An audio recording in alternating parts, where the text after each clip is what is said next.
ገና ለገና አንድ ፖለቲከኛ ኡስታዝ ተነካ ተብሎ እኔ ላይ ዛቻ ማስፈራሪያ። አግብተው የፈቱ ሴቶችን በተመለከተ ወንዶች ጥሩ አመለካከት የለንም። አግብታ የፈታሽ ሴት ማለት ደግሞ ነጥቧ የወረደ ማለት አይደለም፣ ሙሉ ሴት ናት። አግብታ ስለፈታሽ ሴትነቷ አይጠፋም። ለነሱም ደግሞ ክብርና ቦታ ይኖራል። ቲክቶክ ላይና ሶሻል ሚዲያ ላይ የተጋቡ ሰዎች ሶሻል ሚዲያ ላይ ይፋታሉ። እንደ ወንድ ይስራና አባወራ ይሁንና ያስተዳድርሽ። ባንቺ በሴት እየተዳደርክ ደግሞ አንተ አፍን ልከፍት ትፈልጋለህ እንዴ? ወንዱን መጀመሪያ አንቺ እርጉዝ ሆነሽ እጄን ልቆርጥ ነው እያልሽው ራሴን ላጠፋ ነው እያልሽው እሱ ሰክሮ ላይቭ ላይ ቁጭ ብሎ በስልክ አያወራሽም ነበር። ሙስሊም ሴቶች ወንዶች በወሬ ብቻ አይደለም እያሉን ይገኛሉ። በየሚዲያው ወጣችሁ ድምጽ እናሰማ ድምጽ እንሁን ከማለት በዘለለ አሰላሙ አለይኩም ወራህመቱላሂ ወበረካቱ። የአላህ ዝነቻና ሰላም ፍቅር ጤና በያላችሁበት ዳንበርሉ በሁላችሁም ላይ ሰነኝ። ዛሬም እንደተለመደው አነጋጋሪ አስተማሪ እጅግ በጣም ምርጥና አዳዲስ መረጃዎችን ይዘቀርብ ያለው እነዛ ቪዲዮችን እንመለከታለን። ለዚህ ዩቲዩብ ቻናል አዲስ ሆናችሁ ግን ሰብስክራይብ ያደርጋችሁ ቤተሰቡን ነባሮችና ቻናል ቆሞች ሁላችንም ቪዲዮ በላይክ እንጀምራለን። ለኢስላሞች ላይክ መስጠት የለም። ቀጥታ ወደ ዛሬ ቪዲዮ ለቢስቱም ኢላ ቀሊላን ለው አንኩም ኩንቱም ተዕለሙን። የዛሬ ቪዲዮአችን ተጀመረ። ተኖረ ልጅነት ያልተኖረ እስልምና ይቆጫል። ቂያም ቀን ይገባህ ብታውቅ ኖሮ መከራውን ልኩን ብትረዳው ኖሮ ህይወት በቃኝ ብለህ ከልጅና ከቤተሰብ ከሀገር ሸሽተህ ጫካ ገብተህ ዒባዳ በማድረግ ታሳልፍ ነበረ። የቂያማ ቀን ከክብደቱ የመጣ ግዙፉ ትልቁ ሰማይ ተሰባብሮ ተሰነጣጥቆ የሚወገድበት ቀን ነው። የቂያም ቀን ከክብደቱ የመጣ ምንም የማያውቁ ህፃናት መሀል አናታቸው የሚሸብትበት ቀን ነው። ሽበት ጣል ለማድረግ ብቻ ሳይሆን ወተሺቡ ሚንሁ መፋሪቁ ይልዳል። የህፃናት አናታቸው መሀል ፀጉር ወላሂ ሀቅ ነው። አላህ ሱብሓነሁ ወተዓላ በወጣትነታችን አላህ ሱብሓነሁ ወተዓላ እድሜ ልካችንም እንደሰራን ይጠይቀናል። በወጣትነት ምን አሳለፍክ? የት ነበርክ? ለኢስላም ምን አበርክተሃል? በገንዘብ በሀብት እና አላህ ሱብሓነሁ ወተዓላ በዲናችን ላይ ምንኖር አላህ አድርገን ከዛሬዋ ቀን ጀምሮ ለዲናችን ለመኖር እንጣር እላለሁ። የኡስታዛችን መልእክትም እጅግ በጣም ገራሚና እንደዚሁም ደግሞ ልንጠቀምበት የሚገባ ነው። እንግዲህ አዲስ አበባ ውስጥ አንድ ነገር ሰምተናል። ካዛንቺስ ምንድነው የተፈጠረው? ካዛንቺስ የሚገኘው ተውባ መስጂድ አጠገብ ለባህላዊ ጭፈራ ቦታ በመፈቀዱ በአካባቢው በሚገኙ ማህበረሰብ ላይ ከባድ የሆነ ቅሬታ ተፈጥሯል። ይህን መረጃ ነገሩ ሳይባባስ በፊት ለሁሉም ሙስሊሞች ሼር ሪፖስት በማድረግ ማዳረሳችሁ እንዳትረሱ። መስጂዱ አጠገብ ዮድ አቢሲኒያ በመባል የሚታወቀው የባህላዊ ጭፈራ ቤት እስከ መስጂዱ አጥር ጥግ ድረስ ተፈቅዶልኛል በማለት ለማጠር እንቅስቃሴ መጀመሩን ተገልጿል። በዚህ ዙሪያም መጅሊሱና የቂርቆስ ክፍለ ከተማ የመሬት አስተዳደር እንዲሁም ከሌሎች ከፍተኛ አመራሮች ጋር ውይይት በማድረግ በካቢኔ ደረጃ ተነጋግረን እናሳውቃችኋለን ብለው ተለያይተዋል። መጅሊሱም አክሎ መንግስት ለእንደዚህ አይነት ለጭፈራ ቦታዎች ቦታ ሲፈቅድ ከሃይማኖታዊ ቦታዎች ክብር፣ ጸጥታ አንጻር ገምግሞ መስጠት እንዳለበት አክሏል። በአስቸኳይ ይሄ ነገር እንዲቆም ሁላችንም ጥሪ ልናቀርብ ይገባል። ወሰላሙ አለይኩም ወራህመቱላሂ ወበረካቱ። በካዛንቺስ የተደረገው ነገር ምን አይነት ድፍረት ነው? ምን አይነት ንቀት ነው የሚያስብል ነገር ነው። እንግዲህ መስጊድ አጠገብ ጭፈራ ቤት ማለት ጭራሽ ማይገናኝ ነገር ነው። እዚህ ጋር እየተሰገደ ሲጨፈር፣ ሲደነስ፣ ሲጠጣ እጅግ በጣም የሚደብር ነገር ነው እየተደረገ ያለው። ይህ ኢፍትሃዊነት ነው። እዛ ቦታ ላይ ቢያንስ ርቀት ያስፈልገዋል። ከሰላት ቦታ እንደዚህ አይነት ጭፈራ ቤቶች ሊኖሩ አይገባም። ቤተክርስቲያን አጠገብ እንደዚህ አይነት ጭፈራ ቤት ኖሮ ያውቃል ወይ የሚለውን ነገር ስንጠይቅ ጭራሽ ታስቦም አይታወቅም። መስጊድ አጠገብ ለምን ያ ጭፈራ ቤት ሊሰጥ ቻለ? ይህ ነገር በደንብ ታይቶ ይህ የጭፈራ ቤት ሊዘጋ ይገባል። ካልሆነ ደግሞ ከመስጊድ ራቅ ያለ ቦታ ሊሰጣቸው ይገባል። እዚህ ጉዳይ ላይ እንግዲህ ሙስሊሞች ሁሉም አንድ ሊሆኑበት ይገባል። ጭራሽ ማሄድ ነገር ነው። እምነትና ጭፈራ አብሮ አይሄድም።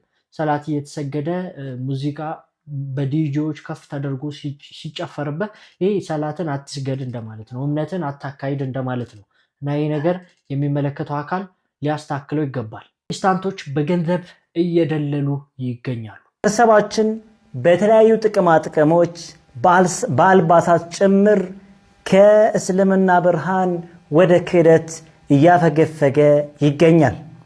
አሰላሙ አለይኩም ወራህመቱላሂ ወበረካቱ። ይሄ የምትመለከቱት ቪዲዮ ባለፈው ሳምንት ሆሳና ላይ የተቀዳ ቪዲዮ ነው። እንደሚታወቀው ሳምንት በተለያዩ በኦሮሚያና በደቡብ አካባቢዎች ላይ የጎዳና ዳዕዋን ለማድረግ እየተንቀሳቀስን ነበር። በዛ እንቅስቃሴያችን ወደ ወቻሞ ዩኒቨርሲቲ ላይ ዳዕዋን በሰላም አጠናቀን ወደ ሆሳና ከተማ ያቀናን ባለበት ሰዓት ከአስፓልት ዳር ከግራና ከቀኝ እጅግ በጣም ቁጥር ያላቸው ወንድና ሴቶች አልባሳትን በትከሻቸውና በእጃቸው ተሸክመው ሲዞሩ ተመለከትን። በጣም ገረምንና ነገሩን ማጣራት ፈለገን። ከዛ መኪናችን አቆመን ወደ እነሱ አቀናንና ስንጠይቃቸው የተቸገሩ ሰዎች አሉ፣ እነሱን እየረዳን ነው፣ እንዲህ ነው ብለው ነገሩን። ነገሩ ገባን። ከዚህ በፊት በተለያዩ ወንድምና እህቶች ሀዲያ ማህበረሰብ ከጥንት ጀምረው ሙስሊም እንደነበሩ ወራ ነበር። ነገር ግን ያኔ ለበርካታ ሰዎች ያልተዋጠ ክስተት ነበር። ዛሬ ግን በአይኔ ስመለከት እጅግ በጣም አዘንኩኝ፣ በጣም ተሰማኝ። እስልምናን ያላወቀ ሰው ክርስትና ምን እንደሆነ በደንብ ያልተረዳ ሰውን ተቸግሮ ባለበት ሰዓት ለችግሩ ከደረስክለት፣ ተርቦ ባለበት ሰዓት ካበላኸው፣ ጠምቶ ሳታገኘው ካጠጣኸው፣ ልብስ አጥቶ ሲቸገር አይተህ ልብስን ካለበስከው፣ ሰውየው ሳይፈልግ ሳይወድ ካለበት እስልምና ወደ ክህደት የማይሄድበት ምንም አይነት ተጨባጭ ሁኔታ የለም። ስለዚህ እኛ ሙስሊም ወንድሞች ነን። እዛ አካባቢና በሌሎች አካባቢዎች ላይ ያሉ ሙስሊም ወንድምና እህቶች ችግራችን ነው። የነሱ ስቃያችን ነው። የነሱ መራብ እኛ እንደመራብ ነው። እነሱ ሲጠሙ እኛ መጠማት አለብን። እነሱ ልብስ አጥተው ሲታረዙ እኛም ልብስ አጥተን መታረዝ መቻል። ይሄንን ማህበረሰብ የተለያዩ ችግሮቹ መቅረፍ ይቅርና እርሱን ሊጠቅም የሚችል የተለያዩ መጻሕፍቶችን ገዝተን ማበርከት እንኳን አልቻለም። ቁርአን በተለያዩ ቋንቋ ተርጉሟል። ሐዲሶች እንዲሁም የተለያዩ ጠርጠር ያሉ ስለ ሶላት አሰጋገድ፣ ስለ እስልምና መሰረቶች፣ ስለ እስልምና ማዕዘናት፣ ስለ ኢማን፣ ስለ ተለያዩ ጉዳዮች ኮርፖሬት ስለሆኑ ጉዳዮች የተጻፉ መጻሕፍትን እንዲሁም ስለ ክርስትናና እስልምና አጠር ባለ ቋንቋ አጠር ባለ መልኩ ግልጽ በሆነ መልኩ የተጻፉ መጻሕፍቶችን ገዝተን ማበርከት እንኳን አልቻለም። ይሄን እንኳን መስራት ያልቻለ ሙስሊም ወንድምና እህቶች እንዴት ነው እነዚህ ሰዎችን ከክህደት ጨለማ ወደ ብርሃን ልናወጣቸው የምንችለው?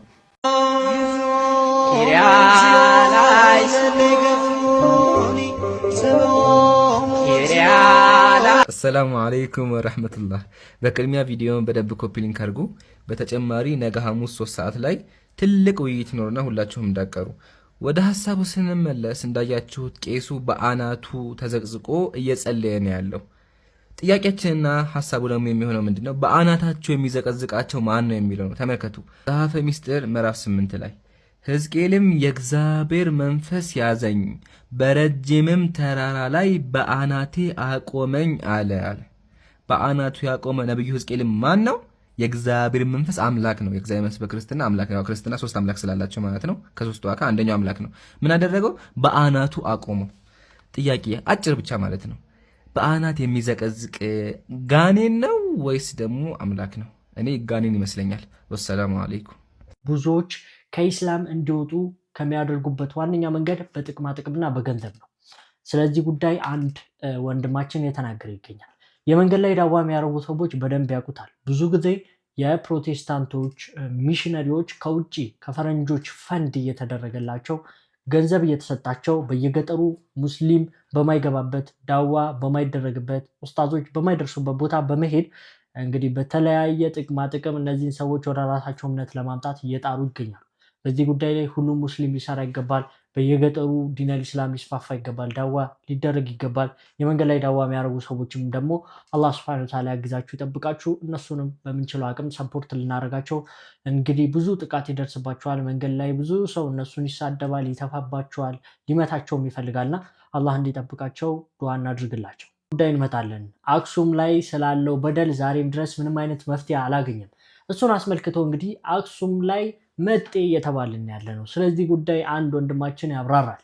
1400 ዓመታት መጤ መሆን ይቻላል?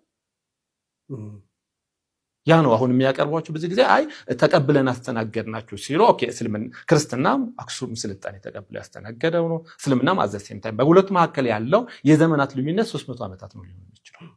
የ300 ዓመታት ልዩነት መጤ እናንተ ላይ ያደርግ ይችላል? አያደርግም። እንደዛ ከሆነ አሁንም ትግራይ ውስጥ ያሉት ክርስትና እምነት ተከታዮች መጤ ሊባሉ ነው። እምነቶቹ ናቸው ሁለቱ። ጁዳይዝምም ክርስትናም እስልምናም ወደ አክሱም መጥቶ ገቡ። አክሱም ስልጣኔ በዘመን የነበረ ተቀብለው በተለያየ ዘመናት እንዲያም አክሱም ላይ ክርስትና መንግስታዊ ሃይማኖት እንደሆነ በአራተኛ ክፍለ ዘመን 7ኛ ክፍለ ዘመን እኮ እስልምና መንግስታዊ ሃይማኖት ሆነ። ምክንያቱም ነጃሺ እስልምና ተቀበለ።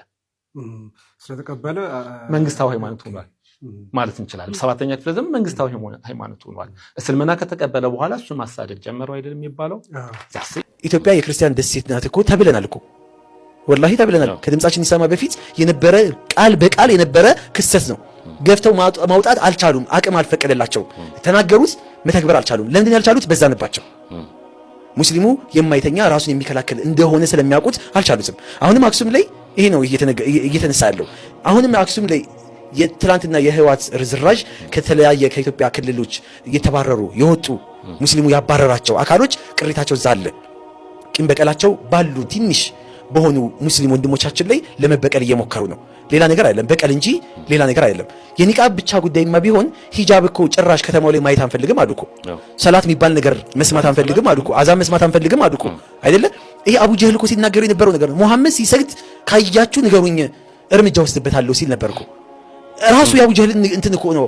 እነዚህ አይነት ሰዎች ወላሂ ቢማሩም ዲግሪ ቢጭኑም ምንም ያህል ደረጃ ፕሮፌሰር ነን ብለው ቢያስቡም አሚለቱን ናሲባ ጭንቅላታቸው ካዚባ ውሸታምና ቅል የሆነ ጭንቅላት ብሎ አላህ ጠርቷቸዋል። ባዶ ጭንቅላት ያላቸው ሰዎች ናቸው። ምክንያቱም ሙስሊሙ ኡማ ሰላት ከልክለው ሂጃብ ከልክለው መብቱን ከልክለው አትችልም። መቼም ቢሆን ሊያቋርጠው ሊተወው የማይችለው ነገር ነው። እስትንፋሱ ማቆም ማለት ነው። አትችልም። የማይቻል ነገር ነው።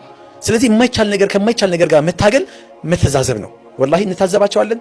እነሱም ያን ግፊታቸውን ይቀጥላሉ። እኛም እየተገፋን የሆነ ሰዓት ላይ ግን ቅቤ ተገፍቶ ነው ጭንቅላት ላይ የሚወጣው። እንደዚህ ሆኖ አይቀርም። አዎ እስካልተገፋ እኮ ጭንቅላት ላይ አይወጣም አይደለ? የሙስሊሙ መገፋት ኸይር አለው። ኸይሩ ምን መሰለ? ወላሂ አናት ላይ ሊወጣ ነው።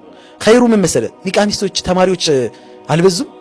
ወላሂ ከሚባለው በላይ እኔ ማያቸው ምሰማቸውም ከክልከላው በኋላ ከቻሌንጆች በኋላ ሰው ያወጣል ብሎ በሚሰጋበት ያወጣሉ ኒቃባቸውን ተብሎ በሚሰጋበት እጥፍ ሆነው ነው የመጡት።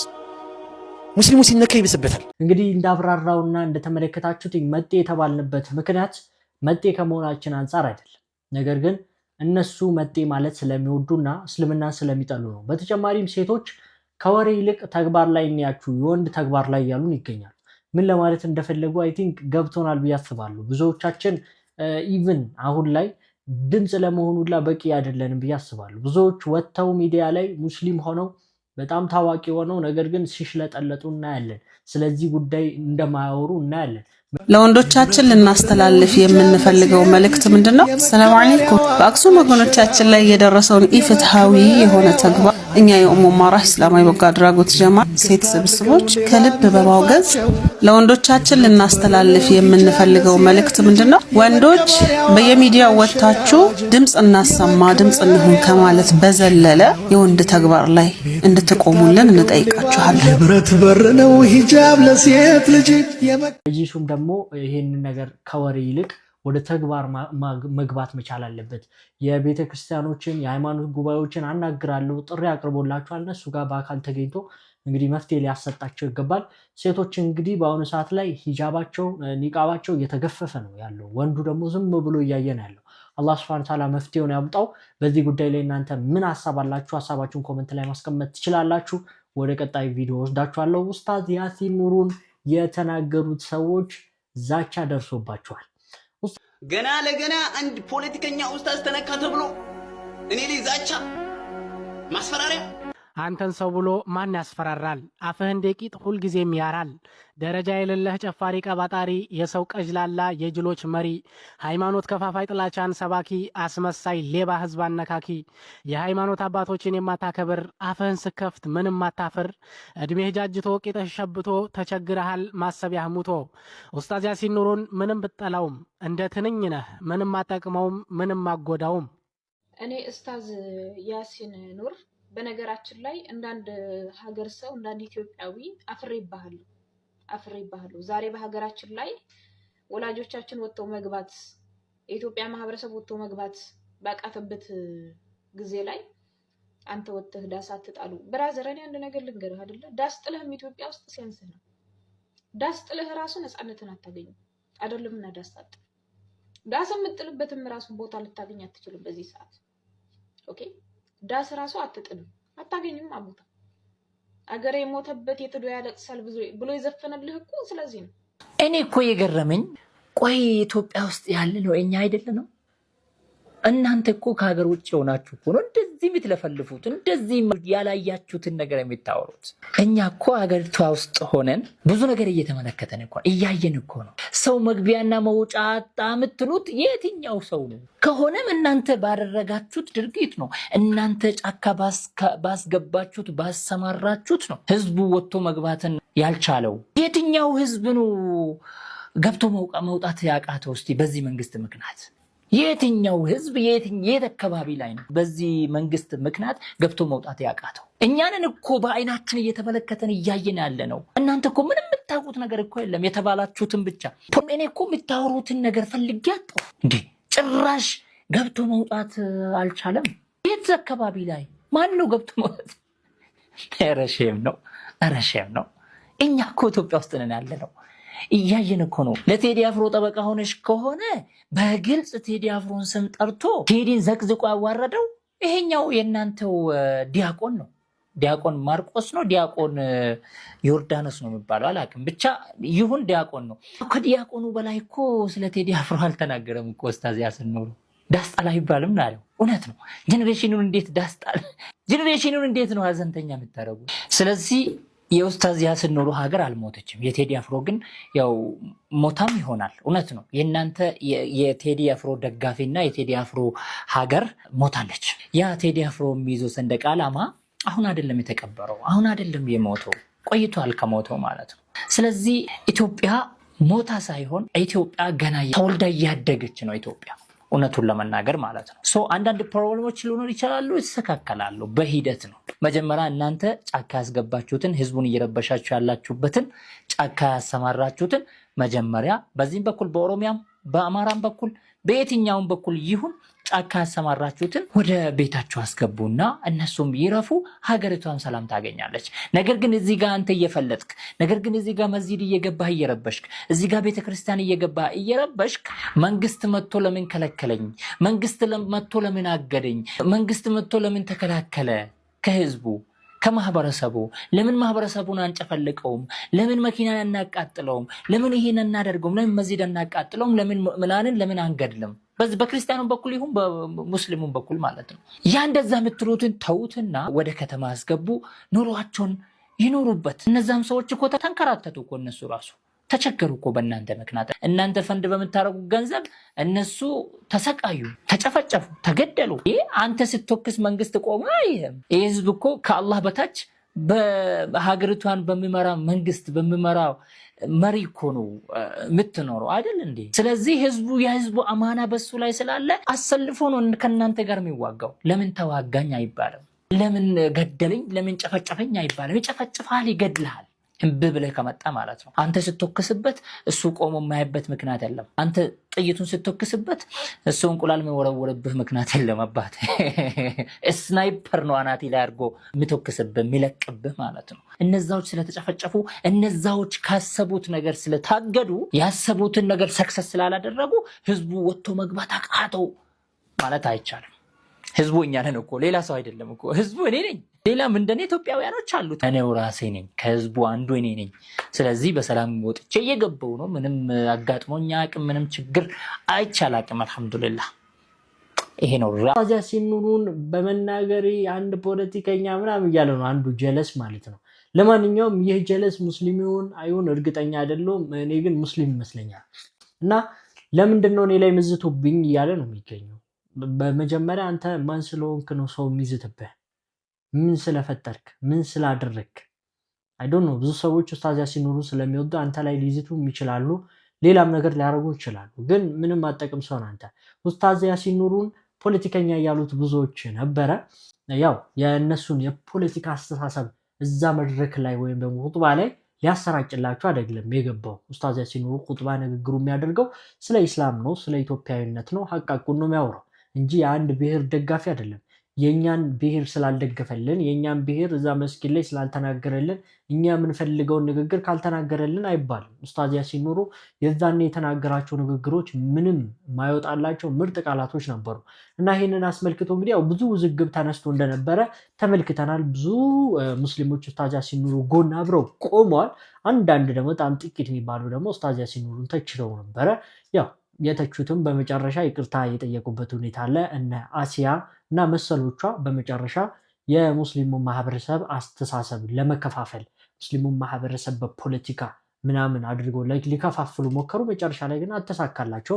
ሁሉም ሙስሊም እንግዲህ በኡስታዞቹ እንደማይደራደር አሳወቀ ማለት ነው። ያው አንድ ያለን ነው አንድ ሆኖብን እንግዲህ እኛ ተጨንቀናል ብሎ ብዙ ሙስሊም እየተናገረ ነበር። ለማንኛውም አላህ ሀያቱን ረዥም ያድርግልላለሁ።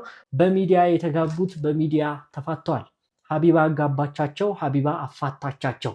አንድ ቲክቶከር ነበረች ገንዘብ ተሰብስቦላት ስራ እንድትጀምር የተደረገች።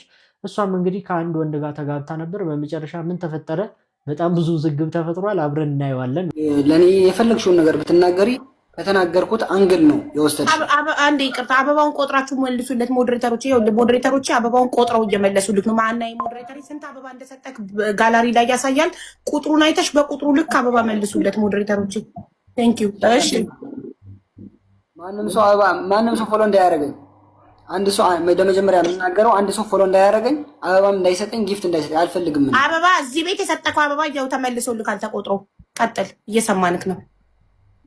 ሀቢባ አዳምጪ። ጉዳያችን ከአንቺ ጋር ነው አይደለ? ስለተናገርኩሽ ነው አይደለ? አንቺ ኮሜንታተሮች ወይም ሌላ ሰው አልተናገርኩም። የመጠየቅ መብት አለኝ አይደል? እኔ በረዋን ምን እንደተጠቀምኩ ንገረኝ። አንድ ሰው ሲናገር ከማስረጃ ጋር ነው ሆነ። እኔ በረዋን የተጠቀምኩት ይሄ ነው በላይ። በቀደም የጌሟ ቀን የወረደላት አንበሳና ዩኒቨርስ በረዋን ነው ብለሃል። በረዋን ማን ነው መጥቶ በረዋን ስም አንበሳና ዩኒቨርስ ያወረደልኝ? ፈርስት ኦፍ ኦል ንገረኝ። ኦኬ ፈርስት ኦፍ ለኔ ደግሞ መልሽልኝ። እኔ የት ስጠቅሽኝ የት አንቺ ሁሉ ጊዜ ማስረጃና መረጃ ትያለሽ አይደለ? የት አየሽኝ? የት የሚለው ይሄን መልሽ። በስካርክ ተጥለቅልቋል ሙሉ ቲክቶኩ። ኖ ሀቢባ ሁሉ ነገር የምናወራው በማስረጃና በመረጃ እስከሆነ ድረስ ማለት ነው። እኔ ስጠጣ ያየሽኝ ንገሪኝ፣ እኔ ደግሞ እነግርሻለሁ። ሀቢባ በጣም ጥሩ። መጀመሪያ አንተ ሀቢባ በረዋን ነው የታወቀችው። ሀቢባ በረዋን ተጠቅማለች ያልከውን የተጠቀምኩትን ጥቅም ንገረኝ። እኔ ለሷ 5 ቀን ቁጭ ብዬ 55,000 ድርሃም ሰብስቤ ቁጭ ብዬ ደረሰኝ ለቅሜ ስሰጣት የከፈለችኝ ክፍያ ካለ ንገረኝ። አንቺም ንገሪኝ። እሺ እኔ ስጠጣ ካየሽኝ ሰካራምነት ለዓለም የመሰከረልክ ቅጽል ስም ሁላ ሰካራም ነው። በላይቭ ላይ እየገባክ እየሰካክ ሰዎችን መሳደብ አመልክ ነው። ሙሉ ቲክቶኩን ሰርች ማድረግ ትችላለህ። ዞር እያልክ ፈልግ። ስክሪን ሪካርድ ሰክረ ስትሳደብ አዳምጪኝ ሀቢባ። እኔ ሰርች አድርጌ አወጣዋለሁ። ሰርች አድርጌ የበፊት ላይፍን አወጣዋለሁ። የታወቅኩበት እኔ ደግሞ በሰካራምነት የታወቅኩት አውቃለሁ እኮ። በዚህ ራስክ ላይ ራስህ መሰከርክ። እንደ ወንድ ይስራና አባወራ ይሁንና ያስተዳድርሽ። በአንቺ በሴት እየተዳደርክ ደግሞ አንተ አፍን ልከፍት ትፈልጋለህ እንዴ? ወንዱን መጀመሪያ እሺ፣ የኔን ስም ሀቢባ የሚለውን ስም ከመጥራት በፊት እንደ ወንድ አባወራ ሆነ ቆፍጣን ብለህ ሰርተ ቤትን አስተዳድር። ሰካራም በዚህ ሰዓት በእርግዝናዋ ሰዓት ከሚስት ጎን ልትቆም በሚገባበት ሰዓት እየሰከርክ በየቦታው ጀግንነት ማለት ሰክሮ ላይቭ ላይ ወጥቶ አፍ መክፈት መሰለ እንዴ? ጀግና ወንድማ ሚስቱ እርጉዞና ብቻዋን ቤት ጥሏት ሄዶ ከጓደኞቹ ጋር አይጠጣም። ሰካራም መጀመሪያ ከሚስት ጎን ቁም እሺ። ሚስትክን በሰው እንድትጠላ እንዲህ እንድታለቅስ እያደረካት ያለከው አንተ ነህ። ወንድ ኮንክ ሚስትን ፕሮቴክት አርግ። ወንድ ኮንክ አላለቀላትም የምትለውን ጉዳይ ወንድ አይደለክ አንተ? ሄደህ አታስጨርስም ልብ ካለክ አንተ? እኛን እዚህ ጋር በደሞዝ የቀጠርከን መሰለክ የረዋንን ችግር እንድንፈታ? ረዋንን ስትቀርባት የፍርድ ቤት ኬዝ እንዳለባት አታውቅም ነበር ወይስ ለጥቅም ነው የቀረብካት? የተለጠፍክባት ሄደክ ለጥቅም ነው ለገንዘብ ነው? ካልሆነ እንደ ወንድ ስራና አስተዳድራት፣ እንደ ወንድ ፕሮቴክት አርጋት፣ እንደ ወንድ ችግሯን አንተ ሄደፍታላት። ወንድነት ምን እንደሆነ እወቅ መጀመሪያ። ወንድ ማለት ሰርቶ ሚስቱን የሚያስተዳድር፣ ሚስቱን ዲፌንድ የሚያደርግ፣ ሚስቱን አሳልፎ ለሚዲያ የሚሰጥ፣ ሚስቱ አልጋ ላይ ያወራችለትን ወሬ መጥቶ ሚዲያ ላይ የሚያወራ አይደለም ወንድ። ባለጌ አንተ ከመጣክ በኋላ ኖረዋን እንደዚህ የሆነችው አይገርምክም? ሙሉ ቤት ገብተክ የተስተካከለ ላይፍ ላይ ገብተክ ደግሞ ትንሽ አታፍርም እንዴ? በእርዳታ ብር ኢቃማ የተሰራልህ ሰውዬ ደረትን ነፍተህ ማውራት ትችላለህ? ሰርተህ ላብን ፎጭ አድርገህ ኢቃማ ያሰራ መስል እንዴ? ሱቅ ያላት ሴት ላይ መተህ ተለጥፈ ባሌ ፈለገ ለምን ወንጀለኛ አይሆንም? ነፍሰ ገዳይ ለምን አይሆንም? ሰካራም ይሁን ገዳይ ይሁን ወንጀለኛ ይሁን በመንግስት በኩል ተፈላጊ ይሁን በእኔ አጠገብ ግን ባልሽ እኮ ብላ ልታወራ አፏን ስከፍት ቤት ያፈራውን ነው ከትቼ የምሄድ ነው አፏን ወላሂ ላዚም እኔ ፊት ባልሽ እኮ ተብሎ ያውም ወንድ ነህ እንዴ ወንድ አይደለህም እንዴ ምናምን ወይኔ በላቸው እንዴት አስቻለሽ ራዋን እንዴት አስችሎሽ ነው ቁጭ ብለሽ የምታዳምጪው? ሀዋ ተነክታ ነው ማነው ሀቢባ ተነክታ ነው እሱ ከወራችን ነበር። አንቺ ግን እንዴት ነው አቅፈሽ ያደርሽውን ገላ ልጅ ወለድሽ ያረገሽለትን ሰው በዚህ ልክ ሲቋሽሽ ቁጭ ብሎ ማዳመጥ ትዕግስቱን ከየት አምጥተሽ ነው? እኔ ገባልሽ እኮ ብላችሁ ነው የምላችሁ። እንኳን ወንድ አይደለም ምናምን ብላችሁ ልትደፍሩትን ያጠገብ ቀርቶ ባልሽ እኮ ብለሽ አፍሽን ስትከፍቺው ቤት ያፈራውን ነው የምከትብሽ ነው ማለት ነው። ገርነዋለሁ አፍሽን። ወይኔ በላቸው ወይኔ ያለመገጣጠም ባልሽን የምታስከብሪ ሴት ነው መሆን ያለብሽ። የፈለገ ወንጀለኛ ሊሆን ይችላል፣ ከማንም ጋር ተከትሎ ሊሆን ይችላል፣ ከማንም ጋር ተነካክቶ ሊሆን ይችላል። አንቺ በሌለሽበት ነው መጨረስ ያለባቸው እንጂ አንቺን አስቀምጦ በዚህ ልክ ነባይባ ሀቢባ ስርዓት ያዥ። ዛሬም ነገም በትዳሬ ላይ አትምጪ ነግሬሻለሁ። ወላሂ አልዓዚም እያ ትዳር እንዳይፈርስ ተደጋጋሚ አንበሳ ማውረድ አለብህ በየቀኑ። ምክንያቱም ሀቢባ የመሰረተችውን ትዳር ሀቢባ የማፍረስ ሙሉ መብት አላት። ያንን እኛ አይደለም የሰጠናት አንተ ነህ። ያው እንግዲህ ሚዲያ ላይ የተመሰረተ ትዳር ሚዲያ ላይ መፍረሱ የማይቀር ነው ማለት ነው። በነገራችን ላይ ማፈር አለብህ፣ በጣም ልታፍር ይገባል። ማፈር አለብህ ስልህ እውነቴን ነው ብለህ የእውነቴን ነው። ደግሞ እርጉዝ እንደሆነች እየሰማሁ ነበር። ያሳፍራል። ይህ ሚዲያ የያዘው ነገር አይለቅም። አንዳንዴ ለትዳር አቅማቸው ያልደረሰ ሰዎች አቸኩሩ። ለትዳር አቅማቸው የደረሰ ሰዎች ደግሞ ትዳር ማለት ቀላል እንዳይመስላችሁ። በትዳር አይደለም የሚዲያ ሰው ጎረቤት አንድ ጎረቤት እጁን ካስገባበት ራሱ አይበረክትም። በጣም መጠንቀቅ አለባችሁ። ሲሆን ትዳር እንዳላችሁ ደጋግማችሁ አትንገሩ። ትዳሩን የምትኖሩት ለሰው አይደለም ለራሳችሁ ነው። ሲቀጥል ትዳራችሁን የሚዲያ ህይወት አታድርጉት። ሲቀጥል ደግሞ እንዴት ነው በትንሹም በትልቁም አጀንዳ ላይፍ ላይ ቆይ በውስጥ ሽምግልና የለም፣ ዘመድ የላችሁም፣ ጓደኛ የላችሁም፣ መካሪ የላችሁም፣ የሚቆጣችሁ የለም፣ ቤተሰብ የላችሁም፣ መነጋገራችሁም ትልሹንም ትልቁንም ሚዲያ ላይ ያመጣችሁ የማንንም መደበሪያ ትሆናላችሁ። ጥቅሙ ምንድን ነው ማወቅ የምፈልገው። አንዳንድ ችግሮች እኮ እጅና አይን ሲበዛባቸው እየባሱ የሚሄዱ ቢሆኑ እንጂ የማይስተካከሉ አሉ እኮ። ትዳር መሰለ ትዳር በሶሻል ሚዲያ በጭራሽ የማይሆን ነገር ነው። በነገራችን ላይ 24 ሰዓት ኦንላይን ነኝ፣ ላይቭ ግን 1 ሰዓት ወይ 2 ሰዓት፣ ለዛውም የሆነ ቀን። እኔ በውስጥ የሚይዛቸውን ቻሌንጆች በላይቭ ላይ ባድርጋቸው ኖሮ እውነቴን ነው የምላችሁ ያቅለሸልሻችሁ ነበር። ግን ለኔም ለባለ ጉዳዩም ጥቅም ስለሌለው ከአቅም በላይ የሆነውን ነው ወደ አደባባይ የምናመጣው። ስለዚህ ወንድሜ በጣም ፋራ የሆንክ ባለ ትዳር እንደሆንክ እነግርሃለሁ። ከዚህ በኋላ ሚስትን የምትፈልጋት ከሆነ ከሚዲያ ጥፋ። እንደተመለከታችሁት እንግዲህ ያው ቪዲዮቹን አይታችኋል። ሀቢባና የልጅቷ ባለቤት ሰካራም እንደሆነ ራሱም አምኗል ማለት ነው። ያው ሚዲያ ላይ የተጋቡ ሰዎች ሚዲያ ላይ ይፋታሉ። ይህ ግልጽ ነገር ነው። ሚዲያ ላይ ብዙ ጊዜ አትውጡ፣ ትዳራችሁን አታውጡ፣ ሚዲያ ላይ ለትዳር ለማግኘት አትሂዱ ምንለው ለዚህ ነው። ብዙ ጊዜ ብዙዎች ከሚዲያ ላይ ለማግባት ያስባሉ። ሚዲያ ላይ የወጣ ነገር ምንም በረካ የለውም፣ ምንም በቃ ሊዘልቅ አይችልም። ብዙ ጊዜ እያየን ነው የምንገኘው። ከሙስሊሞችም ከካፊሮችም እያየን ያለ ነው። የሰው አይን የበዛበት የሰው አፍ የበዛበት ሰው ሁሉ ነገር የሚያውቀው ነገር ጥሩ አይሆንም። እና እንግዲህ ሀቢባ እንዳጋባቻቸው አፋታቸዋለች። በነገራችን ላይ የቲክቶክ እንትን ነኝ ነው የምትለው፣ የቲክቶክ ዳኛ ነኝ ነው የምትለው ሀቢባ። ያው እስልምናን በቅጡ አታውቅም። ልጆቿን አስከፍራ ካፊር እንዲሆኑ አድርጋ ሙስሊም ትሁን ካፊር ትሁን አናውቅም። ነገር ግን ለብዙ ሙስሊም ሴቶች አርአያ ነኝ ትላለች፣ እደግፋለሁ አግዛለሁ ትላለች። መጨረሻ ላይ ደግሞ የራሷን ጥቅም ሲነካባት ልክ እንደዚህ ባልና ሚስት ታፋታለች። ለማንኛውም ስለሷ ጉዳይ ብዙም ባንል ጥሩ ነው። ምክንያቱም ብዙ ጊዜ መጥፎ ነገሯን ነው እያየን ያለ ነው ሶሻል ሚዲያ ላይ እና ይህንን መልእክት ማስተላለፈው አረብ ሀገር ላይ ላላችሁ እህቶቻችን ነው። ያው ብዙዎቻችሁ ታቋታላችሁ። አንዳንዶች ግን አሉ ሀቢባን እንዳሪያ የሚከተሉ እና ጥንቃቄ እንድናደርግ ነው። በዛው ደግሞ ሚዲያ ላይ ትዳር አንፈልግ።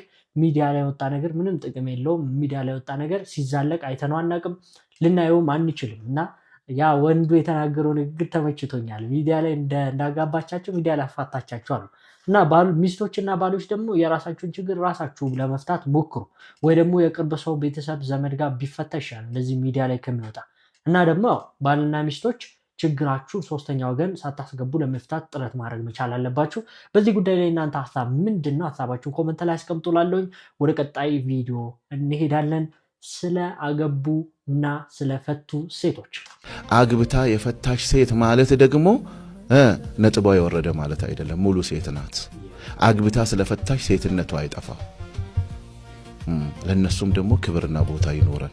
የነገሮች አለመጣጣም እንግዲህ መጨረሻ ላይ እህል ውሃው አልቆ ወደዛም ሊሄዱ ስለሚችሉ ይሄንንም እንዲያስቡት ብዬ ነው። ሁለት የሚጋጭ ነገር እንዳይሆን በቃ ከትዳር በፊት በቃ ንጹህ የሆነ ሰው ንጹህ ነገር ነው የሚፈልገው። ለራስህ ንጹህ ሳትሆን ንጹህ ነገር መፈለግ፣ በተለይ ወንዶች እቺ አትሆነ እቺ ንርሷት። እሺ እንደፈለክ ሄደ የፈለከውን አድርገ ሪያሊቲው ጋር ሲደርስ ግን ማንም ያልነካትን ነው የምትፈልገው። ይሄም የተሳሳተ አስተሳሰብ ነው። ጋብቻ ላይ ችግሮች እንዲፈጠሩ የሚያደርጉት ይሄ ነው። አንዱ መነሻው ይሄ ነው። አንዱ ያበላሸውን ዞሮ እኮ ለአንዱ ዞሮ ሚስት ነው የምትሆነው። አላህም በግልጽ አስቀምጧል። አጠይቡነ ሊጠይባት። እኔ እንደው በጣም ስለ ትዳር ሳስብ የሚደንቀኝ ቁርአን ያለው ለጥሩዎች ጥሩ በቃ ጥሩዎች ለጥሩዎች ናቸው። ሚረር ማድረግ ያስፈልጋል። ኤግዛክትሊ። ግን እንደዚህ ስንል እንደ አንድ አማካሪ ሳይፈልጉ የሚደርስባቸው እህቶች አሉ። እነሱ ለኔ ሙሉ ናቸው። አክቹሊ ሱ ከመልካምነት ጋርም አያያዝም። እነሱ አሁን ለኔ ሙሉ ከነሱ ፍላጎት ውጪና ሳያስቡት የደረሰባቸው እነሱ ለኔ ሙሉ ናቸው። ምንም እንዳሉ በቃ አንደርስታንዲንጉም በዚህ እንዲወሰድ ምክንያቱም ካነሳን አልቀር በደንብ ይፍታታ ለማለት ነው። ተቀማምሶ ትዳር አይቻልም። በቃ እርፍ ካልጣፈጠችኝስ ወይም ካልጣፈጠኝ እንዳትሸወጂ። በተለይ ሴት እህቶቼ ልጆቼ ከምትነሱት ይሄ ቀምሼ አይቼሽ ነው ማገባሽ ካለ እሱ ለዘላለም ባልሽ ሊሆን አይችልም። ክብር የለሽም አለቅ። የአንዱ ክብር እዛ ጋር ያለው ክብርሽን ጠብቀሽ ማለት ነው። ምትወጅኝ ከሆነ እንፈጽም የሚለው አይወድሽም። ውሸታም ነው እንደዛ የሚል ወንድ። አቅምሽኝ ካለ እግርሽ ያውጣሽ ዞረሽ ሰላም እንዳትዩ። ለምን አብረሽው ይወልሽ ያንቺን ህይወት ከአላህ ጋር ያለሽን ሪሌሽንሺፕ የልጆችሽን ህይወት ከዛ በኋላ ተንቀሽ ነው የምትኖሪው ትዳር ውስጥ። እነዚህ ነገሮች ሁሉ የሚስተካከሉት እዚህ ጋር ነው መግቢያው ላይ። ይኸውላችሁ ዘር የሚዘራው መሬቱ አረስርሰን ስንተክል ማለት ነው። ስርዓቱን ጠብቀን ያልተስተካከለ ያልቆፈር ነው ያላረሰረስ ነው ጊዜውን ያልጠበቅነ ዘር ብንዘራ ብንል አይበቅልም። ስለዚህ በምንም ተአምር አልተመቸቸኝም። ሌላው እንደ ዘመናዊነት ይላሉ። ይሄ ዘመናዊነት አይደለም፣ ኋላቀርነት ነው። ይሄ አብሮ ኖሮ ተቀማምሶ ተያይቶ ምናምን ይሄ ዘመናዊነት አይደለም። ክብር ይቀንሳል፣ በረካም ይነሳል። ስለዚህ እነዚህ ነገሮች ኢን ብላክ ኤንድ ዋይት ማስቀመጥ ነው። ከዛ አይደለም ይኸውላችሁ አልተመቸኝም ካገባው በኋላ ምናምን የሚል ወንድ ኤክስፒሪየንስ ያለው ወንድ ነው። ሌላ ቦታ ሌላ ነገሮችን ያውቃል ማለት ነው። ስለዚህ እነዚህ ነገሮች በምንም ተአምር አትሞክሩት። ምክንያቱም ይኸውላችሁ አንድ ምግብ በልተህ የማታውቀው ምግብ ቀምሶ መተው ምግቡን ማበላሸት ነው። ያንን ምግብ የሚወዱ ሰዎች አሉ። ይሄ እንደዚህ ወይ በምግብ ወይ በምናምን የሚገለጽ አይደለም። እንዴት እንደምገልጸው ማህበረሰባችን ኖርሙን እንዳላልፈው ነውና በምንም ታምር በቃ ከትዳር በፊት አብሮ መተኛት በቃ ትክክለኛ ትዳር አይደለም። እንደዚህ ብናሳጥረው ከዛ አይፈጥርም። በቃ አንዱ የትዳር ጥፍጥና የሚጀምረው የዛች የትዳር ቀን የጋብቻ ቀን ምሽት ማለት ነው። ከዛ ውጪ ሰው እንደማንኛውም ሰው ችግር ሊኖርበት ይችላል። ለምሳሌ ስንፈተ ወሲብ ሊኖር ይችላል። ይታከማል፣ ስሜት ይታከማል። ስላገቡና ስለፈቱ ሴቶች ብዙ ጊዜ እሰማለሁኝ። አንዳንዴ ላይቭ ላይም ሲያወሩ እሰማለሁ። ያገቡ ሴቶች በጣም ዋጋቸው ይወርዳል ምናምን ሲባል እየሰማሁ ነበር። ለማንኛውም ችግራችሁን ተናግሮላችኋል ብዬ አስባለሁኝ። ያው ጥሩ የሆነ ንግግር ነው የተናገረው። በተጨማሪም ስለ ሐራም ፍቅር በተመለከተ እንዲህ ይለናል። እንግዲህ አንዴ የተገኘ ነገር በሐላል ለመፈለግ አይሄድም ብዙ ወንድ በሐራም ያገኘውን ነገርና ይህን ነገር ልታውቁት ይገባል። እወዳታለሁ እንደዚህ ነች ምናምን ቢልም እንኳን በአንዴ ካገኘ በቃ በሐላል አይፈልገውም እንዴ። በሐራም ካገኘው በኋላ ምን ያደርግለታል? እሱን ነገር ጥንቃቄ ልታደርጉት ይገባል። እንደዚሁም ደግሞ ያው ወንዶች ካገቡ ሴቶች ጋር ያላችሁን አመለካከት ደግሞ ልታስተካክሉ እንደሚገባ መልእክቴን አስተላልፋለሁ። ማፍቀር ሐራም አይደለም፣ ወንጀል አይደለም። አንድ ሰው አንዲትን ሴት መውደድ፣ ወንዱ ሴቷን መውደድ ይሄ ተፈጥሯዊ ነገር ነው። አሁን ወደ ሐላል ሊሄድ ወይም ደግሞ ያችን አይቷት የወደዳትን ልጅ ለማግባት እስቲኻራ እየሰገደ ነው አይደል? እዚህ ጋር አሁን ከኢሞሽን ወጣ ብሎ በአቅል ሲታሰብ እቺ ልጅ ለሱ ኸይር ትሁን አትሁን፣ እሱ ለሷ ኸይር ይሁን አይሁን ምንም የሚያውቁት ነገር የለም። ሁለቱ ሽምግልና ላከ አንቱ አይ ብለው አትመጥም ነገር ብለው አባረሩት። ልጅየው አላህን ይፈራ ነበርና በቃ ከተከለከልኩ ብሎ ከሷ ጋር ግንኙነት አቋርጣለሁ ብሎ አቋርጦ ሌላ ትዳር ፈልጎ ሌላ ሀያት ጀመረ።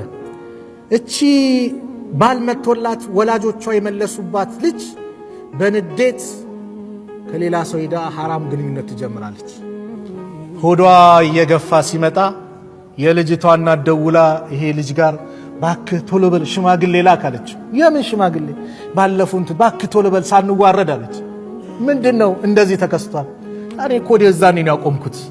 ስትጠየቅ ከሌላ ሰው ናለች። ፈሳድ ይከሰታል። አንተ ልሸጣት ነው እንዴ? አጥንቱ ምንድነው ይላል አንዳንዱ። እንዴ አጥንቱ በላብራቶሪ ገብቶ ይመርመር አጥንቱ ምንድነው ይላል ሲጠይቅ። ላ ስነ ምግባር ካለው ነው። ስነ ምግባር ካለው ዋናው እሱ ነው። ፎቅ አይኑረው ሀብት አይኑረው አይደለም፣ ብቻ ስነ ምግባር ነው። ዲን ነው ይታያል። መጀመሪያ ዲን ካላት ይንከባከባታል። ዲን ከሌለውስ የተሸጠ ዕቃ ነው የሚያር እንደፈለገ ነው የሚያደርጋት። ቤተሰብን ጭምር ያዋርዳል በገንዘቡ የሚያስብ ሰው ሲሆን። አላህን የሚፈራ ከሆነ ግን ሴቶች ምንድናቸው? የአላህ አማና ናቸው። አያችሁ፣ ሴቶች የአላህ አማና ናቸው። ያን አማናውን ነው የሚወጣው። አላህ የሚፈራ ከሆነ ካልፈለገ በጥሩ ሁኔታ ያሰናብታል እንጂ አይበድልም ነው። አንተም ስታገባ ሷሊሃን ምረጥ፣ ዲን ያላትን። ለምን? ለልጆች ዲን እንድታስተምርልህ። አለዛ ዱንያ ፈልጎ ይገባል። አንዳንዱ አሁን ደግሞ ያ አላህ ምን ሰማው ከባድ ዱንያ ብሯን ፈልጎ ይመጣል። ብሩ ሲያልቅ አላቅሽም ይላታል። በእስልምና እኮ አስተዳዳሪ ወንድ ነው። አርጃሉ ቀዋሙነ አለኒሳ። ስለዚህ ጋብቻ ላይ ጠንከር በሉ። ማፍቀር ሐራም አይደለም። ነገር ግን ያፈቀሩት ሰው በሐራም ማግኘት ሐራም ነው። ኡስታዛችን እንግዲህ እንደተናገረው ነው። ብዙ ጊዜ የሆነ ሰው የሆነን ሰው ሲወድ ሐራም ነገር ይመስላል። ነገር ግን ያ እንዳልሆነ ተረተንበታል ብዬ አስባለሁኝ። አሁን ወደ ውጭ መረጃዎች ነው የምንሄደው። የነዳጅ ዋጋ መቀነሱ እየተነገረ ነው። ለዚህም ሁለት ምክንያቶች ናቸው ሜንሽን እየተደረጉ ያሉት። ባይ ዘ ዌይ ቪዲዮቼ እየደረሱን አይደለም ብላችሁኛል ብዙ ሰዎች። አይ ቲንክ ቲክቶክ እየያዘው ነው መሰለኝ። ሰው ነው አትዱ። ለማንኛውም የነዳጅ ዋጋ እንግዲህ በጣም በከፍተኛ ሁኔታ በፍጥነት እየጨመረ የነበረበት ሁኔታ ነበረ። በጣም ከረጅም ቀናት በፊት $100 በታች በተለይ ሲስፋይሩ ሲታወጅ $100 በታች ወርዶ እንግዲህ $95-94 ነበረ በበርሜል ነዳጅ። ነገር ግን ሲስፋይሩ መፍረሱንና እንዲሁም ደግሞ መዛዛቶች እንዲሁም ብሎኬዶች መቀጠላቸውን ተከትሎ በጣም በፍጥነት ጨምሮ እንግዲህ $125 ገብቶ ነበረ። የነዳጅ ዋጋ በበርሜል 125-124 አካባቢ ደርሶ ነበር። ያቺ ጭማሪ እንግዲህ እያንዳንዳችን ኪስ ውስጥ ገብታ ከቀናት በፊት እንደምታውቁት ኢትዮጵያ ውስጥም ነዳጅ በጣም ባልተጠበቀ መልኩ በጣም በከፍተኛ ዋጋ መጨመሩ ታውቃላችሁና ያቺ ጭማሪ ሁላችንም ኪስ ላይ መታለች። ለማንኛውም አሁን ግን ደግሞ ኦልሞስት ከአንድ ሰዓት በፊት ግን በፍጥነት በመወርወር ተመልሶ ወደ $100 በታች መውረዱ ተነግሯል። ለዚህም ሁለት ምክንያቶች ናቸው ሜንሽን የተደረጉት። አንደኛው ዶናልድ ትራምፕ ከኢራን ጋር ጦርነት በቃን አንገሸገሸን ይበቃናል ብለው ማወጃቸው ነው።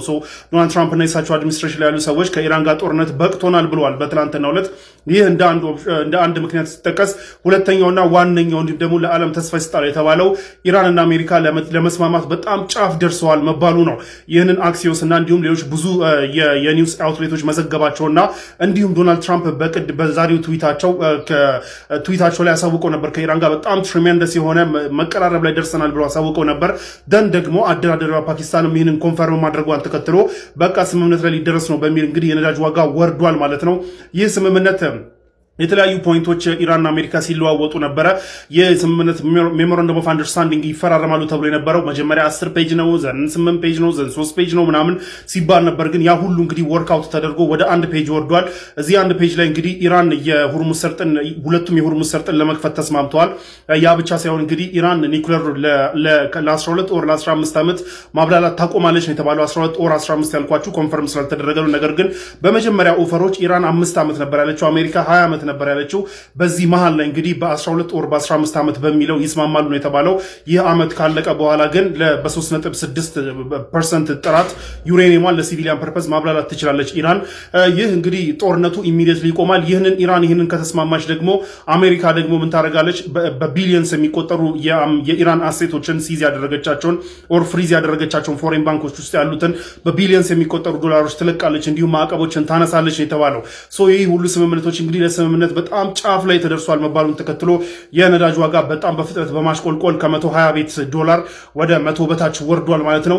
ይህ መቀነስ ደግሞ ከቀናት በኋላ እኛ ሀገርስ ቅናሽ ያሳያል ወይስ አያሳይም የሚለውን አይገዙ ዊልስ እንግዲህ እናያለን። እንግዲህ እሱ ለካ ፕሮጀክት ፍሪደም የሚባለውን ነገር ያቆመው ሰውየው ማለት ነው ፓኪስታን ስለነገረችው ወር ደግሞ ድርድሩ እንዲካሄድ ወር ደግሞ ለድርድሩ አቫንስ ለመስጠት ወር ክፍተት ለመስጠት አይደለም እነ ሳውዲ እምቢ ብለውት ነው። የአየር ክልላችን ተጠቅመ ከዚህ በኋላ ምንም አይነት ኦፕሬሽኖችን አትሰራም፣ እኛ ውስጥ የሚገኙ ደግሞ እኛ ሀገር የሚገኙ ቤዞችን ተጠቅመ ምንም አይነት ስራ አትሰራም በማለት እንግዲህ ትራምፕን ስለከለከሉት ፕሮጀክት ፍሪደም የሚባለው ነገር ሊያቆመው ችሏል ተብሏል። ሳውዲ ብቻ አይደለችም፣ እነ ኩዌትና እነ ኳተር ሳይቀር ከእነሱ ቤዝ ላይ የሚነሱ ማንኛውም አይነት የጦር ጀቶች የፕሮጀክት ፍሪደም የሚባለውን ፕሮጀክት ወር ደግሞ ፕሮጀክት ፍሪደም የሚባለውን ስራ ኢንፎርስ ለማድረግ ለመስራት አይሆንም ተብሏል። እንደዚህ መከልከል ከቻሉ እነዚህ ሀገሮች የእኛን ቤዝ ተጠቅመ አትሰራም ማለት ከቻሉ እነዚህ ሀገሮች መጀመሪያ ጦርነት ሲጀመርም የእኛን ቤዝ ተጠቅመ ይህን ጦርነት ማካሄድ አትችልም ማለት ችሉ ነበረ። ዊች ሊድስ ቱ ቢሊቭ የስ እነዚህም እጃቸው ነበረ ጦርነቱ ላይ በጣም ተቃርበዋል ተብሏል። ለመደራደሩ ደግሞ ለመስማማት ሁለቱ ሀገሮች ኢራንና አሜሪካ በጣም ተቃርበዋል ተብሏል። እስቲ ኢን ዘ ኔክስት ፊው ዴይዝ ወይ ደግሞ በሚመጡት የተወሰኑ ቀናት ውስጥ ዲል ልንመለከት ይችላሉ፣ ደግሞ ስምምነት ልንመለከት እንችላለን።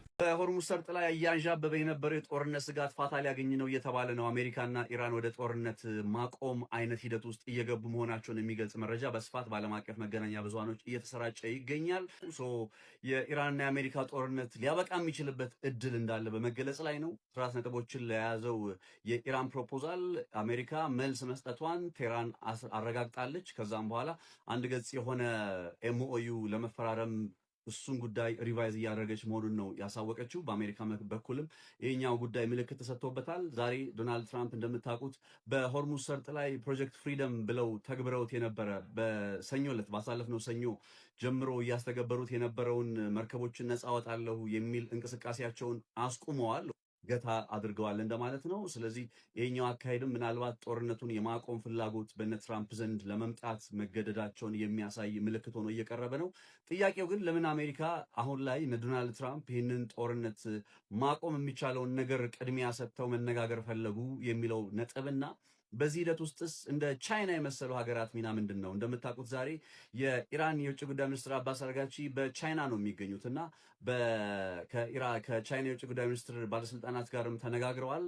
ቻይና በመካከለኛው ምስራቅ ያለውን ሰላም ዘለቄታዊ በሆነ መንገድ ለማረጋገጥ ኃላፊነቷ እንደምትወጣም ጭምር እየተጠቆመ ነው። የአባስ አርጋቺ የቻይና ቆይታ በሚቀጥለው ሳምንት ደግሞ የአሜሪካው ፕሬዚዳንት ዶናልድ ትራምፕ ወደ ቻይና እንደሚያመሩ ይጠበቃል። ጂጂፒንግ ጋር ቆይታ ያደርጋሉ እና የእሳቸው ጉብኝት ከመደረጉ በፊት አሁን የኢራን ባለስልጣናት ወደ ቤጂንግ ማቅናታቸውም ጭምር አሁን ላይ ጦርነቱን ለማቆም እየተደረገ ባለው ጥረት ላይ የራሱን ሚና እንደተጫወተ ይገለጻል። እንዳልኳችሁ ግን አሜሪካ ከዚህም ያለፈ ሌሎች መሰረታዊ የሚባሉ ምክንያቶች አሏት ለምን ጦርነቱን አቆመች በሚለው ላይ በዚህ ጉዳይ ላይ ዘርዘር ያለ መረጃዎችን ይዤላችሁ መጣ ይሆናል። በ15 ቀን ውስጥ ብቻ ለሁለተኛ ጊዜ የእስራኤል ወታደሮች በክርስትና እምነት ላይ ወንጀል ፈጽመዋል። የመጀመሪያው ከላይ መታየት የተፈጸመው የዛሬ 15 ቀን ነበረ። ማለትም በአፕሪል 19 አንድ የእስራኤል ወታደር በደቡባዊ ሊባኖስ ኦፐሬሽን ላይ በነበሩበት ጊዜ የክርስቶስን ምስል በመዶሻ በምታዩት መልኩ እስማሽ ሲያደርግና ሲደረምሰው የሚያሳይ ምስል ይለቃል። ታዲያ በወቅቱ በመላ ዓለም በሚገኙ ክርስቲያኖች ዘንድ ቁጣ ተቀስቅሶ ነበር እና የእስራኤል መንግስት ማለትም ጠቅላይ ሚኒስትሩ ቤንጃሚን ኔታንያሁ በቀጥታ ወደ ሚዲያ ቀርበው ይቅርታ ከጠየቁ በኋላ ይህንን ተግባር በፈጸሙ ወታደሮች ላይ ተገቢው እርምጃ እንደሚወሰድ ቃል ገብተው ነበረ። በሁለተኛ ቀን ላይ የወታደሩ ማንነት ከተገኘ በኋላ ወታደሩና እንዲሁም ደግሞ ቆሞ ፎቶ ያነሳው ወታደር ሁለቱም ለ30 ቀናት እስር ይዳረጋሉ። ከዛም በተጨማሪ ሙሉ ለሙሉ ከውትድርናው ዓለም እንዲሰናበቱም ብይን ይሰጥባቸዋል ማለት ነው። በአሁኑ ሰዓት ለ30 ቀን እስር ላይ ነው የሚገኙት። በሰዓቱም እንግዲህ የእስራኤል ሚሊተሪ የወታደሮቹ የሚፈጽሙትን ምንም አይነት የሃይማኖት መብት ጥሰት አንታገስም ሲል አስታውቆ ነበረ። በማግስቱ ነው ያንን ምስል በቦታው በአዲስ አመቶ የሰካው። ነገር ግን በ15ኛ ቀን ማለትም በትናንትናው ዕለት ሌላ የእስራኤል ወታደር እንግዲህ በምታዩት መልኩ እዛችሁ መንደር ውስጥ በደቡባዊ ሊባኖስ ውስጥ የክርስቲያኖች መንደር ውስጥ ገብቶ እንዲሁ በምታዩት መልኩ ለራሱ ሲጋራ ይዞ የቅድስት ድንግል ማርያም ሐውልት ላይም እንደዚሁ ሲጋራ ሲያደርግ የሚያሳይና ሲሳለቅ የሚያሳይ ምስል ይለቃል። እንግዲህ አሁን ላይ ደግሞ ሌላ እንደገና ቁጣ እየተቀሰቀሰ ይገኛል። ይህም እንግዲህ የእስራኤል ወታደሮች የዲስፕሊን ችግር እንዳለባቸው በተለይም ደግሞ ሃይማኖት ላይ በጣም ችግር እንዳለባቸው አንድ ማሳያ ተደርጎ እየተወሰደ ነው። አብዛኛው ሰው የእስራኤል ወታደር ሲባል ሁሉም አይሁድና ሁሉም የይሁዲ እምነት ተከታይ ይመስለዋል። ነገር ግን መሳዮኒክ ጂውስ የሚባሉ አሉ፣ ወይም ደግሞ የክርስትናን እምነት የሚከተሉና የክርስቶስ ተከታይ የሆኑ እዛው ወታደር ውስጥ አሉ። ከዚህም በተጨማሪ የእስልምና እምነት ተከታይ የሆኑ አረቦችም እዚሁ ወታደር ውስጥ አሉና እነዚህ የእስራኤል ወታደሮች እንግዲህ ይህንን ተግባር ሲፈጽሙ አጠገባቸው አብረው ሰርቭ የሚያደርጉ አብረው የሚያገለግሉ ወታደሮች ላይ ሳይቀር ነው ይህንን ወንጀል የሚፈጽሙት። ለፊሊስጤማውያን ለመዝፈን ግጥም ሁላ ጨርሶ ነገር ግን ሳይዘፍን ሞት እንደቀደመው ስንቶቻችን እናውቃለን። ታዋቂው የአሜሪካዊ ሙዚቀኛ ማይክል ጃክሰን። ይህ ማይክል ጃክሰን ስራ ፊሊስጤማውያንን ትኩረት እንዳደረገ የታወቀው ደግሞ በ2010 ነበረ። የሱ የሙዚቃ ስራዎችና የጻፋቸው ግጥሞች ለጨረታ በቀረቡበት ወቅት ነው።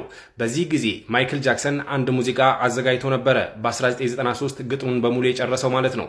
ይህም ግጥም ዓለም አቀፍ ላይ ያሉ የሰብአዊ ጥሰቶች ላይ ትኩረት ያደረገ በተለይ ደግሞ ህፃናት ላይ ትኩረት ያደረገ ሙዚቃ ነበረ። ግጥሙን በሙሉ የጻፈው እዚያ ግጥም ላይ ምን ይላል መሰላችሁ? ፓላስታይን አታልቅሺ፣ ለፓላስታይን እጸልያለሁ የሚል ሁላ ማለት ነው በግጥሙ ውስጥ ተካቶ ነበረ። እንዳልኳችሁ ይህ ሁላ ግጥም ውስጥ መካተቱ የታወቀው ደግሞ በ2010 የሱ ስራዎች ማለት ነው በጨረታ በቀረቡበት ወቅት ነው ማለት ነው። እና ማይክል ጃክሰን በአንድ ሰሞን ሙስሊም ሆኗል ሰልሟል እየተባለ በጣም ይወራበት ነበረ ከሚያደርገው ስራዎችና አረቦች ጋር በጣም ከመቅረቡ የተነሳ ማለት ነው። እርሱና ከሱ አካባቢ ያሉ ሰዎች ኮንፊርም ባደርጉትም ማለት ነው። እና ምን ልላችሁ ፈልጌ ነው ማይክል ጃክሰን በ1993 ለፓለስታይኖች ዘፈን ለማውጣት አስቦ ግጥሙን ሁላ ጨርሶ ማለት ነው መጨረሻ ሞት ቀድሞታል ማለት ነው። ያው የአላህ ውሳኔ። ለተመሳሳይ መረጃ እናንተ የፕላስ ምልክቱን እየተጫናችሁ እስኪ ሀሳባችሁን በኮሜንት ኖ። እንግዲህ የዛሬ ቪዲዮ ይመስል ነበር። ዘይድ ነበርኩኝ። ቪዲዮውን ላይክ፣ ቻናል ሰብስክራይብ አድርጉ። ቪዲዮ መተላሻል ሼር አድርጉ። አላህ በጀን ተገናኘን። ወሰላሙ አለይኩም።